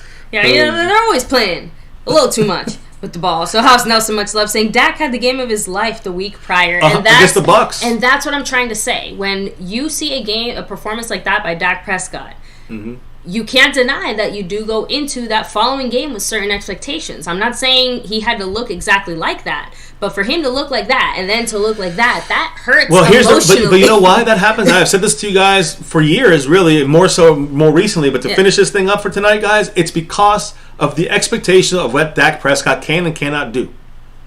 Is he worth $40 million? Yes, if you use him properly. If you try to make him Aaron Rodgers or Tom Brady or Patrick Mahomes, you're probably going to get out of his skill set, and you're not going to see as good of a Dak Prescott as you would see if you went toward and worked towards his skill set. And that's what I'm trying to say. I think that has been the overall issue with Dak Prescott. Schematically, that's what's holding us back. I'm excited to see how McCarthy corrects that. Right. It also does make me a little sad to think what that 49ers game would have looked like had McCarthy taken the reins, but at the same time, him taking over then was not exactly like he said. The issue is bigger. Trying to all of a sudden go off of your play call sheet or whatever you had planned usually leads to bigger disasters. So I'm going to trust McCarthy on that one. I think that's the biggest thing I'm trying to say is that Dak Prescott, if the front office saw him and used him, maybe that's what McCarthy's going to do this year. Get Dak. You cannot have Dak being the guy who gets you. You got to count on to pull out a victory in 12 games out of 17. You just can't do that. Yeah. And neither can 99% of the fucking quarterbacks in the NFL. But you can't, if you can get Dak once a month, he has to win you a game, he'll get you the game easy. It's not the problem. You see, every week you need Dak to win you the game. You're putting too much on Dak. I don't care about the pay. Yeah. Can he win? Yes. If you don't overload them, you can win. But if you want to just make them win with no receivers, well, that's not going to happen. And it's going to be hard for guys like Tom Brady and Aaron Rodgers to win without receivers. Lou Santos said it. Cowboys lost because Kellen Moore refused to play Malik Davis, and that made the Cowboys defense one-dimensional, allowing the 49ers to double and triple cover wide receivers. And this is the schematic of Kellen Moore, which is, I've been saying, it's the root issue foundational of why Dak is, and the offense in general didn't look good against the Niners. A better defense, yet a very predictable offensive scheme. All that stuff hurts. Some of the decisions and routes run, and all the guys have to take some blame of this. But the foundational issue we know is Kellen Moore, and that's what I think that last comment by Jerry Jones kind of encapsulates this ending of this discussion, because it is Kellen Moore is the Niners' loss. More than Dak's issues and Gallup's issues and CeeDee Lamb's issues and drops and bad defense here and there. And whatever happened that got us in situations, again, defense played the best they could, in my opinion, to give this offense a chance to win. And yet the offense came up short. Good defense by them. But you got to remember, too, it was the easily figured out scheme that Dak and the offense had to play in. And without Tony Pollard, it was basically done for. So that's what happened in that game. I think this year with McCarthy and the scheme we're going to be running, it's what's going to keep us going. Even if there's an issue like Tony Pollard getting injured, we keep rolling. I'm good with Mike McCarthy, and I think we'll be ready for something like that if it happens in the playoffs. That's my hope. Yeah. So, in terms of Cowboys said, sorry, family, Prescott's a sore subject for me. He's just inconsistent. Then he sounds like a broken record about, I've got to this and that. I know, and that's why I agree with that. I know the feeling on that, and I understand. I think I just don't want to blame Dak, and not because I don't want to. I would if it was on him, but I'm seeing the Cowboys utilizing him incorrectly for year after year after year. And you can go back to our other streams here in the past, and you can see me saying, why are we doing this with Dak every year? So it's not about Dak. He makes some dumb mistakes, made some decision errors. Yes, every quarterback does. It feels like you can't say that anymore as far as heading into this year, as far as... This is the last chance for all of them. Yep. So, and Mike McCarthy's first on the list, Dak Prescott next on that list of guys that got to get through this done. A lot of jobs on the line, including mine if I don't go to bed. So thank you guys for joining us here tonight. Thanks for hanging with us. Guys. Huge shout out to everyone here. Yes. But why do we do what we do here? Why did we reshuffle things once again to come on here tonight when we weren't necessarily planning on? Tomorrow night, the mock draft. So be here, be square, guys. Interactive. You guys can take part in it. That's pretty much. We're not really doing news tomorrow. It's going to be that's the news mock draft it's our last stream before the day of the draft on Thursday. We'll be live here for the whole thing. But yes, guys, we'll see you back tomorrow for that. And why do we do this, baby? Well, I'm not wearing it, but you are. It's that navy blue, silver too. Yes. That star over everything. You're wearing it right here. It's right there. It's right there. It's right there. It's right there. Yeah. Here in MCF, guys, always that's win, lose, or draw, good, bad, or ugly. The star over everything here. My Cowboys family, almost 6 years and beyond. Never forget the number one thing here, now, and forever. As always, go Cowboys. Let's get that 6 and beyond. Thank you all for dropping your knowledge in the chat all night long. Much love to the love from above. Skeptical fan Jason Renfro. Can't do that without you guys. Marco Seppian running things here. Trent M running the Cash App King. Truly appreciate your love and support, guys. Now, on that note, it is time for all good things to come to an end. Yes. Drop out, clock out officially for the night here on MCF. But before we can do that, baby, relock, reload tomorrow for an interactive, fan-led mock draft. What do we got to do here in MCF? We got to drop the beat. Thank you all once again, guys. We'll be back tomorrow for another one. Like, subscribe, notification bell. Appreciate you all, guys. Draft week is here. And now we got a little more insight to that front office and the drafting mindset, guys. On that note, appreciate it. You all never forget here on MCF, My Cowboys Family, the number one thing here, now, and forever. As always, go Cowboys!